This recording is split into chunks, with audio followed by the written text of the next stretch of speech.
ദൈവ മുൻപാകെ ഒരു ദിവസം നിൽക്കേണ്ടി വരും എന്ന ബോധത്തോടെ വേണം നാം നമ്മുടെ ദൈനംദിന ജീവിതം ജീവിക്കേണ്ടത്. നാം എത്രമാത്രം ചെയ്തു എന്നല്ല ദൈവം ചോദിക്കുവാൻ പോകുന്നത്, പിന്നെയോ നാം ചെയ്യുവാൻ ദൈവം ആവശ്യപ്പെട്ടതിൽ നാം എത്രമാത്രം വിശ്വസ്തരായിരുന്നു എന്നായിരിക്കും ചോദിക്കുന്നത്.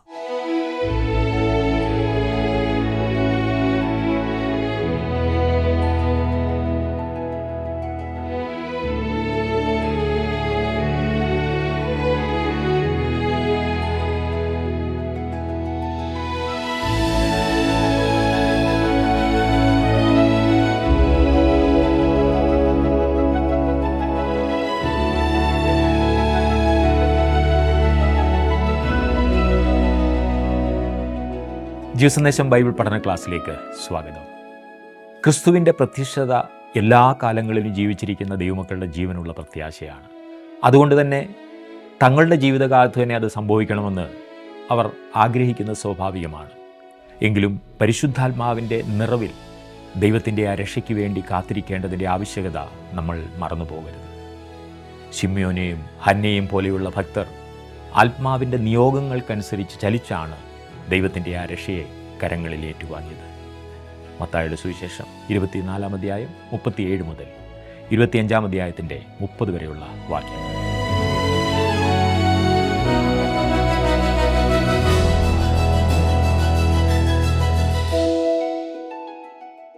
ദൈവം മനുഷ്യനിൽ നിന്ന് പ്രതീക്ഷിക്കുന്നത് വിശ്വസ്തതയാണ്. സകല മനുഷ്യർക്കും സാധന സമ്പത്തുകൾ, അതായത് റിസോഴ്സസ് തന്നിട്ടുണ്ട്. എല്ലാവർക്കും ഒരളവിലല്ല എന്ന് മാത്രം. ഓരോരുത്തരുടെയും സാഹചര്യത്തിനും പ്രാപ്തിക്കും യോജിക്കുന്ന വിധമുള്ള സാധന സമ്പത്തുകളാകുന്നു ദൈവം നമുക്ക് നൽകുന്നത്. കൂടുതൽ കിട്ടിയിരിക്കുന്നവർ കൂടുതലിൻ്റെ കണക്ക് കൊടുക്കേണ്ടി വരും. പൊതുവേ ദൈവത്തിൻ്റെ ദാനങ്ങളെ സമയം, സമ്പത്ത്, സ്ഥാനങ്ങൾ എന്ന് വിഭജിക്കാവുന്നതാണ്. നമുക്ക് ലഭിച്ചിട്ടുള്ള സ്ഥാനങ്ങളെ വിശ്വസ്തയോടെ കൈകാര്യം ചെയ്യണമെന്നത്രേ നമ്മെക്കുറിച്ച് ആഗ്രഹിക്കുന്നത്. ഒടുവിൽ ദൈവം കണക്കെടുക്കുമ്പോൾ എത്ര അധികം നേടി എന്നതിനേക്കാൾ ഉപരി എത്രമാത്രം വിശ്വസ്തരായിരുന്നു ഓരോരുത്തരും എന്ന് ദൈവം നോക്കുന്നു. നാം നമ്മുടെ ജീവിത മേഖലകളിലെല്ലാം ദൈവത്തോടും മനുഷ്യരോടും നമ്മോട് തന്നെയും വിശ്വസ്തരായിരിക്കണം. അങ്ങനെയെങ്കിൽ നാം കേൾക്കുവാൻ പോകുന്ന ദൈവശബ്ദം നല്ലവനും വിശ്വസ്തനുമായ ദാസനെ അല്ലെങ്കിൽ ദാസിയെ എന്നതായിരിക്കും. എത്ര നേടിയെന്നാലും വിശ്വസ്തതയില്ല എങ്കിൽ ദുഷ്ടനും മടിയനുമായ ദാസനെ അല്ലെങ്കിൽ ദാസിയെ എന്നായിരിക്കും നാം കേൾക്കുവാൻ പോകുന്നത്.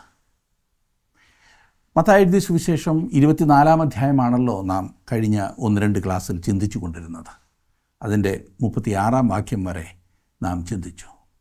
കർത്താവിനോട് തൻ്റെ ശിഷ്യന്മാർ ചോദിച്ച 3 ചോദ്യങ്ങൾക്ക് കർത്താവ് മറുപടി നൽകുന്നതാണ് നാം കണ്ടുകൊണ്ടിരുന്നത്. 37 വാക്യത്തിലേക്ക് നാം വരുമ്പോൾ കാണുന്നത്, നോഹയുടെ കാലം പോലെ തന്നെ മനുഷ്യപുത്രൻ്റെ വരവും ആകും. കർത്താവിൻ്റെ രണ്ടാമത്തെ വരവിനെ കുറിക്കുന്ന വിഷയങ്ങളാണ് കർത്താവ് തൻ്റെ ശിഷ്യന്മാരോട് സംസാരിച്ചു കൊണ്ടിരിക്കുന്നത്. പല സംഭവങ്ങളെക്കുറിച്ച് പറഞ്ഞു, മഹോപദ്രവകാലത്തെക്കുറിച്ച് പറഞ്ഞു. എന്നിട്ട് കർത്താവ് പറയുകയാണ്, നോഹയുടെ കാലം പോലെ ഒരു കാലത്ത് ക്രിസ്തു വീണ്ടും വരുമെന്ന്.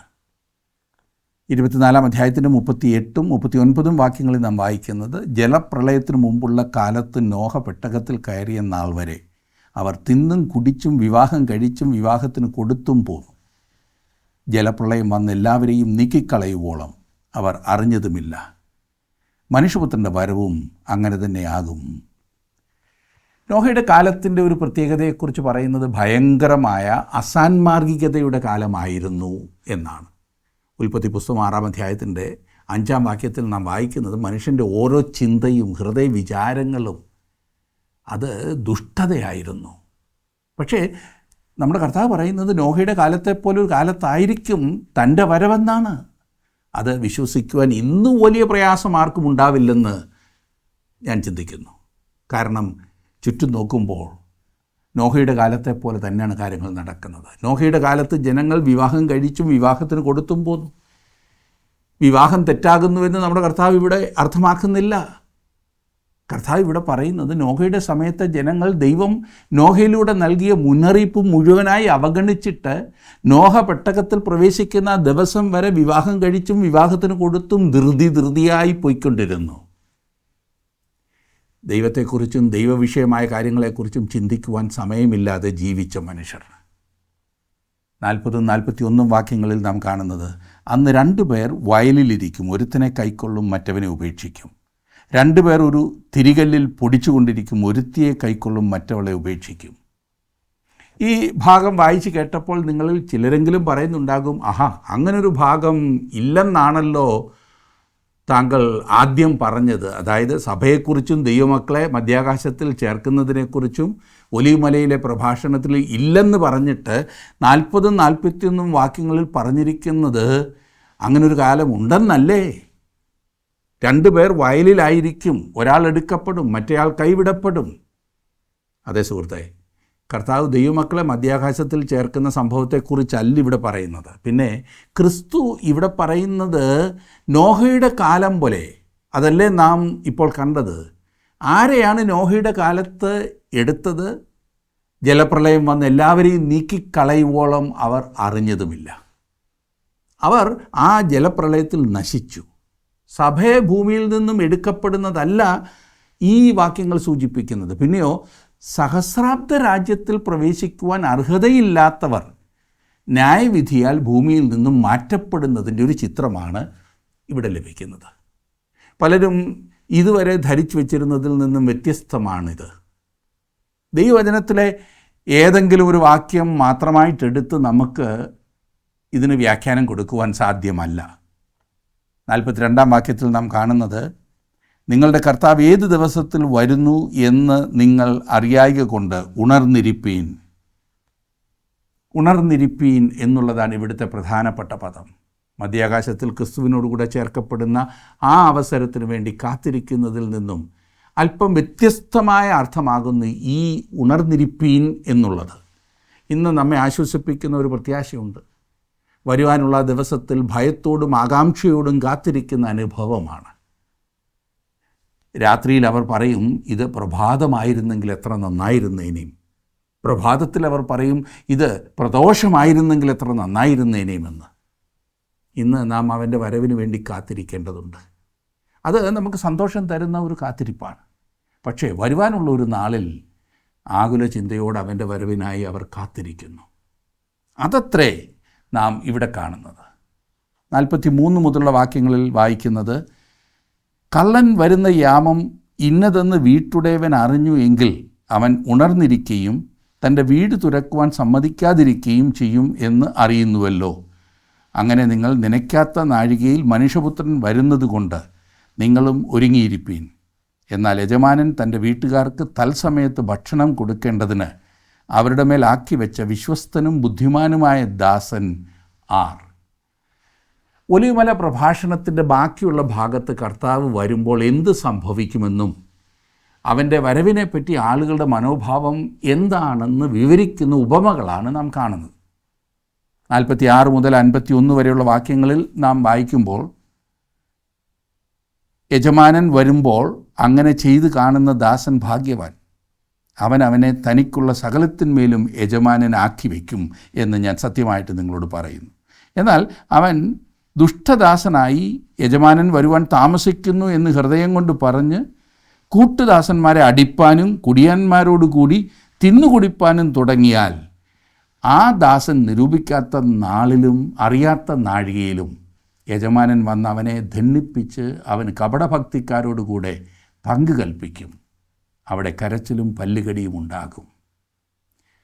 ആ ഭാവി ദിവസത്തിൽ ചിലരുടെ മനോഭാവത്തെ കാണിക്കുന്നതാണ് 46 മുതൽ 51 വരെയുള്ള വാക്യങ്ങളിൽ നാം മനസ്സിലാക്കുന്നത്. അവർ പറയും, കർത്താവ് തൻ്റെ വരവ് താമസിക്കുന്നു, അതുകൊണ്ട് ഞാൻ എനിക്ക് തോന്നിയതുപോലെ ജീവിക്കുവാൻ പോവുകയാണ്. കർത്താവ് മടങ്ങി വരുമ്പോൾ അങ്ങനെ പറഞ്ഞ് ജീവിച്ച മനുഷ്യനെ കർത്താവ് ന്യായം വിധിക്കുമെന്നാണ് കാണുന്നത്. ഏതൊരു കാലത്തും പ്രായോഗികമായുള്ള ഒരു വലിയ തത്വമാകുന്നു ഇത്. ക്രിസ്തുവിൻ്റെ മുൻപാകെ ഒരു ദിവസം നിൽക്കേണ്ടി വരുമെന്ന ബോധത്തോടെ വേണം നാം നമ്മുടെ ദൈനംദിന ജീവിതം ജീവിക്കേണ്ടത്. ക്രിസ്തുവിൻ്റെ വരവിൻ്റെ വെളിച്ചത്തിലെന്നല്ല ഞാൻ പറഞ്ഞത്, ശ്രദ്ധിച്ചല്ലോ. പിന്നെ ക്രിസ്തുവിൻ്റെ മുൻപാകെ എന്നാണ് ഞാൻ പറഞ്ഞത്. ക്രിസ്തു ഇന്നേക്ക് 100 വർഷങ്ങൾക്ക് ശേഷം വന്നാലും 1000 വർഷം കഴിഞ്ഞ് വന്നാലും നാം അവൻ്റെ മുൻപാകെ നിൽക്കേണ്ടി വരും. നമ്മുടെ ജീവിതത്തിൻ്റെ കണക്ക് അവനെ ബോധിപ്പിക്കേണ്ടി വരും എന്നതാണ് ഏറ്റവും പ്രധാനപ്പെട്ട വിഷയം. നിങ്ങൾ രക്ഷിക്കപ്പെട്ടതാണെങ്കിലും രക്ഷിക്കപ്പെട്ടതല്ല എങ്കിലും നിങ്ങൾ ക്രിസ്തുവിൻ്റെ മുൻപാകെ നിൽക്കേണ്ടതാണ്. നിങ്ങൾ രക്ഷിക്കപ്പെട്ടതാണെങ്കിൽ നിങ്ങൾക്ക് പ്രതിഫലം കിട്ടുമോ എന്നറിയുവാനുള്ള കണക്കായിരിക്കും നിങ്ങളുടെ ജീവിതത്തെക്കുറിച്ച് നിങ്ങൾ കൊടുക്കുന്നത്. രക്ഷിക്കപ്പെട്ടതല്ല എങ്കിൽ നിങ്ങൾ ന്യായവിധിക്കായി അവിടെ നിൽക്കേണ്ടി വരും. ആയതിനാൽ ഒരിക്കൽ ക്രിസ്തുവിൻ്റെ മുൻപാകെ നിൽക്കേണ്ടി വരുമെന്ന ചിന്തയോടെ വേണം ഓരോരുത്തരും ജീവിതം നയിക്കേണ്ടത്. ഒലിവുമലയിലെ പ്രഭാഷണത്തിലെ വലിയ ഊന്നൽ ഈ ചിന്തയ്ക്കാണ്. കർത്താവായ യേശുക്രിസ്തു രാജാവായി ഭൂമിയിലേക്ക് വരുന്ന സമയത്ത് ഇവിടെ ജീവിക്കുന്നവർക്കാണ് പ്രത്യക്ഷത്തിൽ ഈ വ്യാഖ്യാനമെങ്കിലും നമുക്കും ഒരു വലിയ മുന്നറിയിപ്പ് ഇവിടെ ലഭിക്കുന്നുണ്ട്. 24-ാം അധ്യായത്തിൽ നാം പഠിക്കുവാൻ ആരംഭിച്ച ക്രിസ്തുവിൻ്റെ ഒലിവുമലയിലെ പ്രഭാഷണം 25-ാം അധ്യായത്തിലും തുടരുന്നതാണ് നാം ഇനിയും ചിന്തിക്കുവാൻ പോകുന്നത്. ശിഷ്യന്മാർ യേശുവിനോട് 3 ചോദ്യങ്ങൾ ചോദിക്കുന്നതാണല്ലോ നാം 24-ാം അധ്യായത്തിൻ്റെ 3-ാം വാക്യത്തിൽ കണ്ടത്. അതിൽ നിൻ്റെ വരവിൻ്റെ അടയാളം എന്ത് എന്ന ചോദ്യത്തിൻ്റെ ഉത്തരമാണ് 25-ാം അധ്യായത്തിൽ വിശദീകരിച്ചിരിക്കുന്നത്. ഇസ്രായേൽ ജാതിയുടെ വിശ്വാസത്തിൻ്റെ സത്യസന്ധതയെ പരിശോധിക്കുന്ന 10 കന്യകമാരുടെ ഉപമയും തൻ്റെ ദാസന്മാരുടെ വിശ്വസ്തതയെ പരിശോധിക്കുന്ന താലന്തുകളുടെ ഉപമയും ജാതികൾക്ക് ദൈവരാജ്യത്തിൽ പ്രവേശിപ്പാനുള്ള അവകാശത്തെ പരിശോധിക്കുന്ന ജാതികളുടെ മേലുള്ള ന്യായവിധിയുമാകുന്നു 25-ാം അധ്യായത്തിലെ പ്രധാന വിഷയങ്ങൾ. ക്രിസ്തു രണ്ടാമത് ഭൂമിയിലേക്ക് വരുമ്പോൾ ഈ വിഭാഗങ്ങൾ ഇവിടെ ഉണ്ടായിരിക്കും എന്നതിനാൽ 25-ാം അധ്യായം ക്രിസ്തുവിൻ്റെ രണ്ടാമത്തെ വരവിൻ്റെ പ്രസക്തിയെയാണ് കാണിക്കുന്നത്.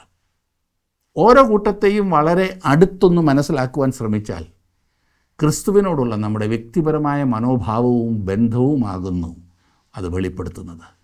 ഭാഗികമായ ഒരു ഉൾപ്രാവണത്തെക്കുറിച്ച് പഠിപ്പിക്കുന്നവരുടെ ഞാൻ ഉദ്ദേശിച്ചത് കുറച്ചുപേരെ മാത്രമേ ക്രിസ്തു മധ്യാകാശത്തിൽ ചേർക്കൂ എന്ന് ചിന്തിക്കുന്നവരുടെ ചിന്തയുടെ അടിസ്ഥാനമാകുന്നു 10 കന്യകമാരുടെ ഈ ഉപമ. ഭാഗികമായ ഉൾപ്രാവണത്തെ പിന്താങ്ങുന്ന കൂട്ടം മോശക്കാരാണെന്ന് ഞാൻ പറഞ്ഞില്ല. വളരെ നല്ല ആൾക്കാർ തന്നെയാണ്. അവരിൽ ആരും വിശ്വസിക്കുന്നില്ല തങ്ങൾ ബുദ്ധിയില്ലാത്ത 5 പേരുടെ കൂട്ടാണെന്ന്. മറ്റുള്ളവരെ അവർ ആ കൂട്ടത്തിൽ കാണും എന്നുള്ളതല്ലാതെ അവർ എപ്പോഴും ബുദ്ധിയുള്ള 5 പേരുടെ കൂടെ പോകും. മധ്യാകാശത്തിൽ തൻ്റെ സഭയെ ചേർക്കുവാൻ ക്രിസ്തു വരുമ്പോൾ എല്ലാ ക്രിസ്തു വിശ്വാസികളും അവനോടുകൂടെ ചേർക്കപ്പെടുമെന്നതിനാൽ ഞാൻ ദൈവത്തെ സ്തുതിക്കുന്നു. എന്തെങ്കിലും യോഗ്യതയുടെ അടിസ്ഥാനത്തിലായിരിക്കില്ല നമ്മെ ചേർക്കുന്നത്. ദൈവകൃപ ഒന്നുകൊണ്ട് മാത്രമാണ് നാം എല്ലാം എടുക്കപ്പെടുവാൻ പോകുന്നത്. തൻ്റെ കൃപയാൽ അവൻ നമ്മെ രക്ഷിക്കുന്നു. കൃപയാൽ അവൻ നമ്മെ ഇവിടെ സൂക്ഷിക്കുന്നു. കൃപയാൽ അവൻ നമ്മെ ഭൂമിയിൽ നിന്നും ചേർത്തുകൊള്ളുന്നു. മാത്രമല്ല നിത്യകാലം നാം അവനോടുകൂടെ അവിടെ പാർക്കുവാൻ പോകുന്നതും കൃപയൊന്നുകൊണ്ട് മാത്രമാണ്. അതേ സുഹൃത്തെ, ദൈവകൃപയൊന്നുകൊണ്ട് മാത്രമാണ് നാം ജീവിക്കുന്നതും പ്രവർത്തിക്കുന്നതും. അതുല്യമായ കൃപ. ഇനിയും ഞാൻ പറയുവാൻ പോകുന്ന വ്യാഖ്യാനം ഒരുപക്ഷെ ഇതുവരെ ചിന്തിച്ച് വെച്ചിരുന്നതിലും വ്യത്യസ്തമായിരിക്കും. ശ്രദ്ധിച്ചാട്ടെ. നാം പഠിക്കുവാൻ പോകുന്ന ഈ 10 കന്യകമാർ സഭയെ സൂചിപ്പിക്കുന്നതല്ല, ഇസ്രായേൽ രാഷ്ട്രത്തെ സൂചിപ്പിക്കുന്നതാണ്. അതേ സുഹൃത്തെ, ക്രിസ്തു ഇവിടെ തൻ്റെ അപ്പോസ്തലന്മാർ ചോദിച്ച ചോദ്യത്തിന് ഉത്തരം നൽകുകയാണ് ചെയ്യുന്നത്. അവൻ അവർക്ക് മറുപടി നൽകുവാൻ നമുക്ക് അനുവദിക്കാം. അപ്പോസ്തലന്മാർ യേശുവിനോട് ചോദ്യം ചോദിച്ചു തോർക്കുമല്ലോ. അതുകൊണ്ട് യേശു ഇവിടെ പറയുന്നത് ഏതോ വളരെ വ്യത്യസ്തമായ കാര്യമാകുന്നു എന്ന് നാം സ്ഥാപിക്കുവാൻ ശ്രമിച്ചാൽ കർത്താവിൻ്റെ ലക്ഷ്യത്തിന് നാം തടസ്സം നിൽക്കുകയാണ്. ഒരാൾ പറയുന്ന മറുപടിക്കുള്ളിൽ കയറി നാം മറുപടി കൊടുത്താൽ അത് ശരിയാകില്ലല്ലോ. കർത്താവ് തന്നെ ഇവിടെ മറുപടി പറയുന്നുണ്ട്. അവൻ മറ്റാരോടെങ്കിലും ആകുന്നു സംസാരിക്കുന്നതെങ്കിൽ തന്നെ നമുക്കും അതൊന്ന് ശ്രദ്ധിക്കാം. ഈ മനോഹരമായ സാദൃശ്യങ്ങളിൽ നിന്നും നമ്മുടെ ജീവിതത്തിൽ പ്രായോഗികമാക്കാവുന്ന വലിയ കാര്യങ്ങൾ നമുക്കും കാണാവുന്നതാണ്. 25-ാം അധ്യായത്തിലേക്ക് വരാം. 1-ാം വാക്യത്തിൽ വായിക്കുന്നത്, സ്വർഗരാജ്യം മണവാളിനെ എതിരേൽപ്പാൻ വിളക്ക് എടുത്തും കൊണ്ട് പുറപ്പെട്ട 10 കന്യകമാരോട് സദൃശമാകും. പുതിയ നിയമം എഴുതപ്പെട്ട സമയത്തെ ഇസ്രായേലിലെ ആചാരങ്ങളെക്കുറിച്ച് മനസ്സിലാക്കുവാൻ നാം അരാമ്യ ഭാഷയിലെ പെഷിദ്ധ എന്ന പുരാതന തർജ്ജിമയെ നോക്കുന്നത് നല്ലതാണ്. ഈ തർജ്ജിമയുടെ ആധികാരികത അത്രമാത്രം അംഗീകരിക്കാവതല്ല എങ്കിൽ തന്നെ ആ കാലങ്ങളിലെ പല ആചാരങ്ങളിലേക്കും ഇത് വെളിച്ചം പകരുന്നുണ്ട്. ഈ പെഷിത്യയിലെ തർജ്ജിമയിൽ പറഞ്ഞിരിക്കുന്ന അനുസരിച്ച് ഈ 25-ാം അധ്യായത്തിൻ്റെ 1-ാം വാക്യത്തിൽ ഈ 10 കന്യകമാർ മണവാളനെയും മണവാട്ടിയെയും എതിരേൽപ്പാൻ ചെന്നു എന്ന് കാണുന്നു. അതിൻ്റെ അർത്ഥം മണവാളൻ വിവാഹം കഴിഞ്ഞ് വിവാഹ സദ്യയ്ക്കായി വരുന്നു എന്നത്രേ. ക്രിസ്തുവും സഭയും തമ്മിലുള്ള വിവാഹം സ്വർഗത്തിൽ വെച്ചായിരിക്കുമെങ്കിൽ തന്നെയും വിവാഹ സദ്യ ഭൂമിയിൽ വെച്ചായിരിക്കും. ഇതിന് ഉപോത്ബലകമായി ഞാൻ കാണുന്ന ഭാഗം ലൂക്കോസ് എഴുതിയ സുവിശേഷത്തിലുണ്ട്. ലൂക്കോസ് 12-ൽ നമ്മുടെ കർത്താവ് മുന്നറിയിപ്പ് നൽകുകയും ഉപമകൾ പറയുകയും ചെയ്യുമ്പോൾ അവൻ പറഞ്ഞു, നിങ്ങളുടെ അരകെട്ടിയും വിളക്ക് കത്തിയും കൊണ്ടിരിക്കട്ടെ, യജമാനൻ കല്യാണത്തിന് പോയി വന്ന് മുട്ടിയാൽ ഉടനെ വാതിൽ തുറന്നു കൊടുക്കേണ്ടതിന് അവൻ എപ്പോൾ മടങ്ങി വരും എന്ന് കാത്തു നിൽക്കുന്ന ആളുകളോട് നിങ്ങൾ തുല്യരായിരിപ്പീൻ. ഇത് കേട്ടിട്ട് എന്തു തോന്നുന്നു? വിവാഹം നടന്നു കഴിഞ്ഞ് മണവാട്ടി അവൻ്റെ കൂട്ടത്തിലുമുണ്ട്. വിവാഹം കഴിഞ്ഞ് വരികയാണെങ്കിൽ മണവാട്ടിയും അവൻ്റെ കൂടെ കാണണമല്ലോ. അങ്ങനെ അല്ലാത്ത ഒരു പതിവ് ഒരു സംസ്കാരത്തിലും കാണില്ല. അതുകൊണ്ട് ഇവിടെ ഈ 10 കന്യകമാരുടെ ഉപമയിൽ ക്രിസ്തു, അതായത് മണവാളൻ മണവാട്ടിയുമായി വരുന്ന ചിത്രം നമുക്ക് നൽകുകയാണ്. ഭൂമിയിലുള്ള വിശ്വാസികൾ അവൻ്റെ വരവിനായി കാത്തിരിക്കുന്നു. മഹോപദ്രവം ഭൂമിയിൽ നടന്നുകൊണ്ടിരിക്കുമ്പോൾ ക്രിസ്തു തൻ്റെ മണവാട്ടിയുമായി, അതെ സഭയുമായിട്ടൊന്നിച്ചായിരിക്കും. പിന്നീട് 7 വർഷത്തെ കഷ്ടത്തിൻ്റെ അവസാനത്തിൽ അവൻ തൻ്റെ സഭയുമായി ഭൂമിയിലേക്ക് മടങ്ങി വരും. അടുത്ത 2-3 വാക്യങ്ങളിൽ നാം കാണുന്നത് അന്ന് ഭൂമിയിലായിരിക്കുന്നവർക്ക് അവൻ്റെ വരവിനോടുള്ള മനോഭാവത്തെ 2 മുതൽ 4 വരെയുള്ള വാക്യങ്ങളിൽ പ്രത്യേകം വിവരിച്ചിട്ടുണ്ട്. ഞാനൊന്ന് വായിക്കാം. 2 മുതൽ 4 വരെ. അവരിൽ 5 പേർ ബുദ്ധിയില്ലാത്തവരും 5 പേർ ബുദ്ധിയുള്ളവരുമായിരുന്നു. ബുദ്ധിയില്ലാത്തവർ വിളക്കെടുത്തപ്പോൾ എണ്ണയെടുത്തില്ല. ബുദ്ധിയുള്ളവരോ വിളക്കോടുകൂടെ പാത്രത്തിൽ എണ്ണയും എടുത്തു. പിന്നെ മണവാളൻ താമസിക്കുമ്പോൾ എല്ലാവരും മയക്കം പിടിച്ച് ഉറങ്ങി. തിരുവചനത്തിൽ എണ്ണ പരിശുദ്ധാത്മാവിൻ്റെ പ്രതീകമായിട്ടത്രേ പറഞ്ഞിരിക്കുന്നത്. നമുക്കറിയാം, തൻ്റെ ആദ്യത്തെ വരവിൽ ഉണ്ടായിരുന്നത് പോലെ തന്നെ അടുത്ത വരവിലും കപടഭക്തിക്കാർ ഉണ്ടാകുമെന്നത്രേ ഞാൻ കരുതുന്നത്. അവരുടെ കൈവശം വിളക്കുകൾ ഉണ്ടായിരിക്കും, എണ്ണയുണ്ടായിരിക്കില്ല. അതാണല്ലോ ഇവിടെ പറഞ്ഞത്. 6 മുതലുള്ള വാക്യങ്ങളിൽ അർദ്ധരാത്രിയിലോ മണവാളൻ വരുന്നു, അവനെ എതിരേൽപ്പാൻ പുറപ്പെടുവീൻ എന്ന ആർപ്പുവിളി ഉണ്ടായി. അപ്പോൾ കന്യകമാർ എല്ലാവരും എഴുന്നേറ്റ് വിളക്ക് തെളിയിച്ചു. ബുദ്ധിയുള്ളവരും ഇല്ലാത്തവരും മയക്കം പിടിച്ചു എന്ന് പറഞ്ഞിരിക്കുന്നത് ശ്രദ്ധിച്ചാലും അവർക്കുണ്ടായിരുന്ന ഒരേ ഒരു വ്യത്യാസം, 5 പേർക്ക് പരിശുദ്ധാത്മാവ് ഉണ്ടായിരുന്നു, 5 പേർക്ക് പരിശുദ്ധാത്മാവില്ലായിരുന്നു. കാരണം അവർ ശരിക്കുള്ള വിശ്വാസികളല്ലായിരുന്നു എന്ന് ചുരുക്കം. ഒരു മുന്നറിയിപ്പ് നൽകി നമ്മുടെ കർത്താവ് ഈ ഉപമ ഉപസംഹരിക്കുന്നു. ഇവിടെ പറഞ്ഞിരിക്കുന്നത് നാളും നാഴികയും എന്നാണ്. 13-ാം വാക്യത്തിൽ നാം അത്രയും സൂക്ഷ്മമായി പോകാറില്ലല്ലോ. നാം പറയുന്നത് നൂറ്റാണ്ടും വർഷവും ഒക്കെയാണല്ലോ. ഈ ഭാവി കാലത്തെക്കുറിച്ച് തൻ്റെ സ്വന്തമായവർക്കുണ്ടായിരിക്കേണ്ട മനോഭാവം ഉണർന്നിരിക്കുക. ക്രിസ്തുവിൻ്റെ പുനരാഗമനത്തിനായി ആ ഭാവിയിൽ കാത്തിരിക്കുന്ന തലമുറയ്ക്കുള്ള വേറൊരു ഉപമയാണ് ഈ 5 താലന്ത്, 2 താലന്ത്, 1 താലന്ത് നൽകി യജമാനൻ ആക്കിയിട്ടുള്ള കാര്യസ്ഥന്മാർ. 25-ാം അധ്യായത്തിൻ്റെ 14-ഉം 15-ഉം വാക്യങ്ങൾ ഞാൻ വായിക്കാം. 14-ഉം 15-ഉം. ഒരു മനുഷ്യൻ പരദേശത്ത് പോകുമ്പോൾ ദാസന്മാരെ വിളിച്ചു, തൻ്റെ സമ്പത്ത് അവരെ ഏൽപ്പിച്ചു. ഒരുവന് 5 താലന്ത്, ഒരുവന് 2, ഒരുവന് 1, ഇങ്ങനെ ഓരോരുത്തന് അവനവൻ്റെ പ്രാപ്തി പോലെ കൊടുത്തു. യാത്ര പുറപ്പെട്ടു. ഓരോരുത്തരുടെ വ്യക്തിപരമായ കഴിവുകൾക്കനുസരിച്ചാണ് യജമാനൻ ദാസന്മാർക്ക് ഉത്തരവാദിത്തങ്ങൾ പങ്കിട്ട് കൊടുത്തത്. 16-ഉം 17-ഉം വാക്യങ്ങളിൽ നാം കാണുന്നത്, 5 താലന്ത് ലഭിച്ചവൻ ഉടനെ ചെന്ന് വ്യാപാരം ചെയ്ത് വേറെ 5 താലന്ത് സമ്പാദിച്ചു. അങ്ങനെ തന്നെ 2 താലന്ത് ലഭിച്ചവൻ വേറെ 2 നേടി. താലന്തുകൾ ഇവിടെ ഓരോ തുകയായിട്ടാണ് നൽകുന്നതെന്ന വസ്തുത പ്രത്യേകം ശ്രദ്ധിക്കുക. പണമായി നൽകി. ഒരു മനുഷ്യൻ്റെ സ്വാഭാവിക കഴിവുകളായ താലന്തുകൾ നൽകി എന്നല്ല ഇവിടെ പറഞ്ഞിരിക്കുന്നത്. അങ്ങനെ ഒരു പ്രമാണം നമുക്ക് കാണാമെന്നത് ശരിയാണ്. പക്ഷേ ഇവിടെ പറഞ്ഞിരിക്കുന്നത് അതല്ല. സ്വാഭാവിക താലന്തുകൾ എന്നതുകൊണ്ട് ഞാൻ ഉദ്ദേശിച്ചത് സംഗീതത്തിലുള്ള കഴിവ്, പ്രസംഗിക്കാനുള്ള കഴിവ്, സംഘടിപ്പിക്കുവാനുള്ള കഴിവ്, ഇങ്ങനെയുള്ള കഴിവുകളൊക്കെയാണ്. ഇവിടുത്തെ പ്രമാണം എന്താണെന്നാൽ ദൈവം നമുക്ക് തന്നിരിക്കുന്നത് എന്തു തന്നെ ആയിരുന്നെങ്കിലും നാം അത് ദൈവത്തിനായി തന്നെ ഉപയോഗിക്കണമെന്നത്രേ. 25-ാം അധ്യായത്തിൻ്റെ 18 മുതൽ 30 വരെയുള്ള വാക്യങ്ങളിൽ ആ ഉപമയുടെ വ്യക്തമായ ചിത്രം നമുക്ക് കാണാൻ സാധിക്കും. ഞാൻ ആ ഭാഗം ഒന്ന് വായിക്കാം. ഒന്ന് ലഭിച്ചവനോ പോയി നിലത്ത് ഒരു കുഴി കുഴിച്ചു, യജമാനൻ്റെ ദ്രവ്യം മറച്ചു വെച്ചു. വളരെ കാലം കഴിഞ്ഞ ശേഷം ആ ദാസന്മാരുടെ യജമാനൻ വന്ന് അവരുമായി കണക്ക് തീർത്തു.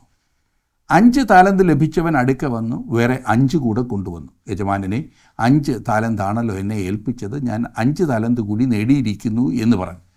അതിന് യജമാനൻ, നല്ലവനും വിശ്വസ്തനുമായ ദാസനെ, നീ അല്പത്തിൽ വിശ്വസ്തനായിരുന്നു, ഞാൻ നിന്നെ അധികത്തിന് വിചാരകനാക്കും, നിൻ്റെ യജമാനൻ്റെ സന്തോഷത്തിലേക്ക് പ്രവേശിക്കുക എന്ന് അവനോട് പറഞ്ഞു. 2 താലന്ത് ലഭിച്ചവനും അടുക്ക വന്നു. യജമാനനെ, 2 താലന്തല്ലോ എന്നെ ഏൽപ്പിച്ചത്, ഞാൻ 2 താലന്ത് കൂടെ നേടിയിരിക്കുന്നു എന്ന് പറഞ്ഞു.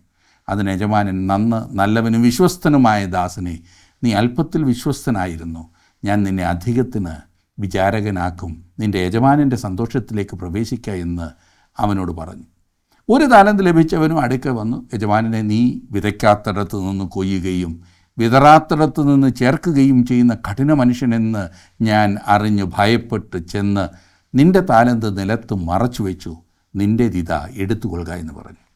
അതിന് യജമാനൻ ഉത്തരം പറഞ്ഞത്, ദുഷ്ടനും മടിയനുമായ ദാസനെ, ഞാൻ വിതയ്ക്കാത്തിടത്ത് നിന്ന് കൊയ്യുകയും വിതറാത്തിടത്ത് നിന്ന് ചേർക്കുകയും ചെയ്യുന്നവൻ എന്ന് നീ അറിഞ്ഞുവല്ലോ. നീ എൻ്റെ ദ്രവ്യം പൊൻവാണിഭക്കാരെ ഏൽപ്പിക്കേണ്ടിയിരുന്നു, എന്നാൽ ഞാൻ വന്ന് എൻ്റേത് പലിശയോടുകൂടെ വാങ്ങിക്കൊള്ളുമായിരുന്നു. ആ താലന്ത് അവൻ്റെ പക്കൽ നിന്ന് എടുത്ത് 10 താലന്തുള്ളവന് കൊടുപ്പീൻ, അങ്ങനെ ഉള്ളവൻ ഏവനും ലഭിക്കും, അവന് സമൃദ്ധിയും ഉണ്ടാകും, ഇല്ലാത്തവനോടോ ഉള്ളതും കൂടെ എടുത്തു കളയും. എന്നാൽ കൊള്ളരുതാത്ത ദാസന് ഏറ്റവും പുറത്തുള്ള ഇരുട്ടിലേക്ക് തള്ളിക്കളവേൻ, അവിടെ കരച്ചിലും പല്ലുകടിയും ഉണ്ടാകും. ഈ ഉപമയിൽ നമുക്ക് വേണ്ടിയുള്ള വളരെ പ്രധാനപ്പെട്ട ഒരു പ്രമാണം കാണാവുന്നതാണ്. നാം ഓരോരുത്തരും ദൈവസന്നിധിയിൽ നിൽക്കേണ്ടവരാണെന്നും ദൈവം നമുക്ക് തന്നിരിക്കുന്ന ഓരോന്നും നാം ഉപയോഗിച്ചതിൻ്റെ, നാം പ്രയോജനപ്പെടുത്തിയതിൻ്റെ കണക്കുകൾ ദൈവത്തിന് ബോധിപ്പിക്കേണ്ടതായിട്ടുണ്ട് എന്നുമുള്ളതാണ് പ്രമാണം. ദൈവം നമുക്ക് നൽകിയ ആയുസ്, ദൈവം നമുക്ക് നൽകിയ ആരോഗ്യം, നമുക്ക് തന്ന വിദ്യാഭ്യാസം, കഴിവുകൾ, നമുക്ക് തന്ന സമയം, എല്ലാത്തിനും നാം കണക്ക് കൊടുക്കേണ്ടതായിട്ടുണ്ട്. നാം എത്രമാത്രം ചെയ്തു എന്നല്ല കർത്താവ് ചോദിക്കുവാൻ പോകുന്നത്, പിന്നെയോ നാം ചെയ്യുവാൻ ദൈവം ആവശ്യപ്പെട്ടതിൽ നാം എത്രമാത്രം വിശ്വസ്തരായിരുന്നു എന്നായിരിക്കും ചോദിക്കുന്നത്. ഒരു ദൈവവൈദ്യന് 2 പ്രധാനപ്പെട്ട കാര്യങ്ങൾ ശ്രദ്ധിക്കേണ്ടതായിട്ടുണ്ട്. ഒന്ന്, ഞാൻ എന്ത് ചെയ്യണമെന്നാകുന്നു ദൈവം ആഗ്രഹിക്കുന്നത്, അതായത് ദൈവം എനിക്ക് തന്നിട്ടുള്ള താലന്തുകൾ എന്തൊക്കെയാണ്, എന്നെ ഏൽപ്പിച്ചിട്ടുള്ള വകകൾ എന്തൊക്കെയാണ്. രണ്ടാമതായി, അവ ഉപയോഗിക്കുന്നതിൽ വിശ്വസ്തരായിരിക്കുക. നമ്മൾ ചിലർക്ക് ദൈവം നൽകിയിട്ടുള്ള ശുശ്രൂഷകൾ വളരെ ചെറുതായിരിക്കാം, ചെറുതെന്നാണ് നമ്മൾ ചിന്തിക്കുന്നത്. ഒരുപക്ഷെ അത് നമ്മെ നിരാശപ്പെടുത്തുന്നുണ്ടായിരിക്കും. നമുക്ക് ലഭിച്ചത് 1 താലന്താകുന്നു എങ്കിൽ പോലും ദൈവം ആഗ്രഹിക്കുന്നത് ആ 1 താലന്ത് ഉപയോഗിക്കുന്നതിലെ നമ്മുടെ വിശ്വസ്തതയാകുന്നു. അതാണ് നമുക്ക് ശരിയായ പ്രതിഫലം കൊണ്ടുവരുന്നത്. എന്നെ ശ്രദ്ധിക്കുന്ന താങ്കളുടെ ജീവിതത്തിൽ ദൈവം തന്നിട്ടുള്ള ആ താലന്തുകൾ എങ്ങനെ കൈകാര്യം ചെയ്യുന്നു എന്ന് ഒന്ന് സ്വയപരിശോധന ചെയ്യുമോ? വിശ്വസ്തത ജീവിതത്തിൽ എങ്ങനെയുണ്ട്? ദൈവം വിശ്വസ്തരായി തീരുവാൻ നിങ്ങളെ സഹായിക്കട്ടെ എന്ന് ഞാൻ പ്രാർത്ഥിക്കുന്നു. ദൈവം നിങ്ങളെ അനുഗ്രഹിക്കട്ടെ.